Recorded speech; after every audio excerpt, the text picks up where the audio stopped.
करोड़ों केंद्रीय कर्मचारियों और पेंशनरों का 8वें वेतन आयोग पर सबर का बांध टूट रहा है।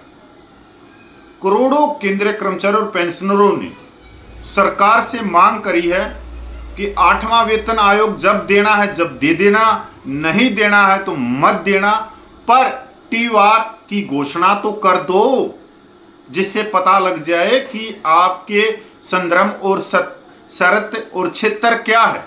ये बात मैं नहीं कर रहा, ये बात जो आ रही है वो आ रही है सोशल मीडिया के थ्रू। और ये भी एक सच्चाई की बात है कि अब केंद्रीय कर्मचारियों का और पेंशनरों का और साथ में जो स्टेट के कर्मचारी हैं, स्टेट के पेंशनर हैं, या इसके साथ ही जो कंपनियों के अंदर नौकरी करते हैं, जो प्राइवेट नौकरी करते हैं, वो भी 8वें वेतन आयोग से संबंध रखते हैं, क्योंकि 8वां वेतन आयोग लागू हो जाने के बाद में कंपनियां भी जो प्राइवेट कर्मचारी हैं उनका वेतन और पेंशन बढ़ाती है। साथियों, मतलब पत्र लिखा गया है बड़े संगठनों के द्वारा, किसको? सरकार को, और सरकार से कहा गया है कि यानी कार्य सीमा को तत्काल सार्वजनिक करने की मांग। कार्मिक लोक शिकायत और पेंशन मंत्रालय डीओपीटी द्वारा 23 जनवरी 2025 को यह सूचित किया गया था कि सरकार ने 8वें वेतन आयोग के गठन का निर्णय लिया है। उसके लिए कार्य सीमा टीआर पर विचार जारी है। इसके लिए बड़े संगठनों ने भी मंत्रालय को पत्र लिखा है कि जल्द से जल्द टीआर को बाहर निकाला जाए। लेकिन इसके बाद अब तक न तो कोई आधिकारिक सूचना जारी हुई है और न ही कोई बैठक का अद्यतन सामने आया। इससे न केवल कर्मचारियों में बल्कि पेंशन धारकों में भी भ्रम और असमंजस की स्थिति बनी हुई है।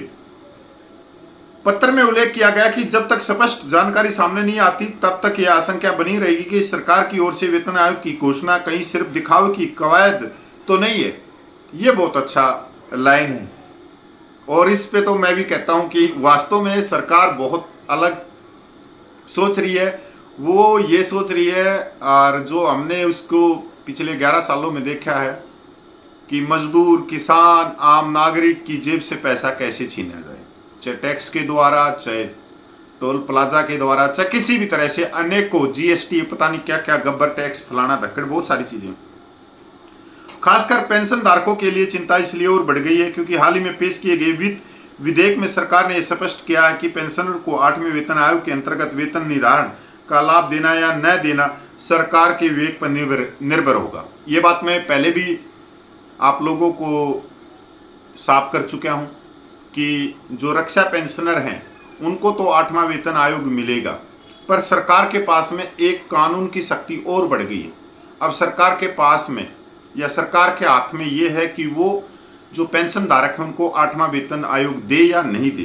तो जब मिलेगा पूर्व सैनिकों को तब पता चलेगा कि दे रहे हैं या नहीं दे रहे हैं। क्या पता कल ना भी दें, क्योंकि सरकार के पास में कानून है। इससे सेवानिवृत्त कर्मचारियों में असुरक्षा और असमानता की भावना पनप रही है, जबकि उनका यह स्पष्ट मत है कि उन्हें भी कार्यरत कर्मचारियों की तरह सम्मान मिलना चाहिए। 8वें वेतन आयोग की टीआर को सार्वजनिक किया जाए ताकि कर्मचारियों और पेंशनरों के बीच फैले भ्रम को रोका जा सके और विश्वास बहाल हो सके।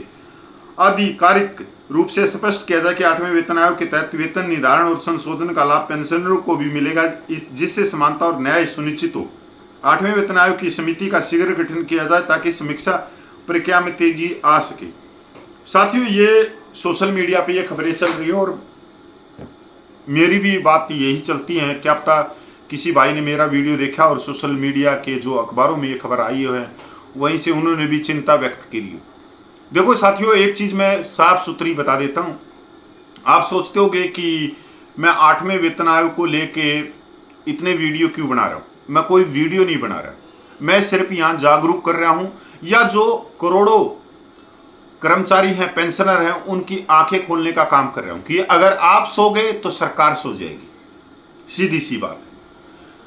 कर्मचारियों के हित में जब तक कर्मचारी नहीं रोएंगे तब तक ये सरकार उनके हाथ में एक फूटी कौड़ी नहीं रखेगी। इसलिए ये चिंता का विषय है। अब आप ये सोचो कि आप तो चलो घर में बैठे हैं, मेरा वीडियो चारपाई पे बैठ के देख रहे होगे, या खेत में देख रहे होगे, कुछ और काम करते हुए देख रहे होगे, पर हमारे को चिंता इस चीज की है, जब हम पूरे सोशल मीडिया से या सरकार की जो कार्य प्रणाली है उसको देख रहे हैं पिछले 6 महीने से, तो उसमें कोई संतोषजनक उत्तर सा नहीं मिल रहा कि सरकार कोई गंभीर हो 8वें वेतन आयोग को लेके, या जो 1 करोड़ 20 लाख कर्मचारी हैं उनको लेके कोई गंभीर हो, तो कहीं भी दूर दूर तक दिखाई नहीं दे रहा। साथियों, दूसरी बात यह है कि कर्मचारियों के पास में है क्या? कर्मचारियों की जो जेब है ना, उसके ऊपर वेतन और पेंशन लिखा है।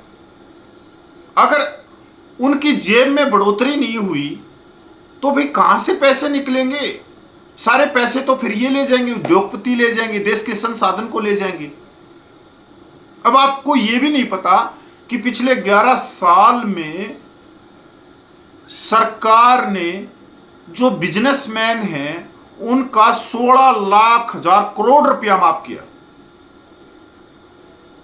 छोटी बात थोड़ी है। और कर्मचारियों के लिए ये 2 रुपया भी नहीं निकाल रहे अपनी तिजोरी से। तो ये बहुत गंभीर सवाल है कि 6 महीने होने के बावजूद एक नोटिफिकेशन नहीं निकाल सके। ऐसा लग रहा है कि आयोग तो ये फॉर्मेलिटी के लिए बना रहे हैं, जबकि इन्होंने पहले ही निर्धारण कर लिया सरकार ने कि हमने कर्मचारियों के हाथ में ये रखना है। क्योंकि जब ये सारी शर्तें ये दे देंगे, संदर्भ ये दे देंगे, TOR ये दे देंगे, तो आयोग क्या करेगा? मूंगफली खाएगा आयोग बैठ के, या सिर्फ वो मीटिंग खेलता रहेगा? अगर सरकार ही 8वें वेतन आयोग के ऊपर अपनी रिपोर्ट दे देगी, सब कुछ कर देगी, तो आयोग का मतलब क्या रहेगा? और इन इतने बड़े बड़े जो कर्मचारी संगठन हैं वो जो मीटिंगें कर रहे हैं, फोटो डाल रहे हैं कि आज इसको गुलदस्ता दे दिया, आज उसको दे दिया, आज DPT के सचिव से हमारी मुलाकात हुई, तो ये भी कोई, मैं मानता नहीं ये कोई जायज है। तो साथियों, नजर बना के रखियो 8वें वेतन आयोग पे, क्योंकि 8वां वेतन आयोग आपकी जेब से जुड़ा हुआ है।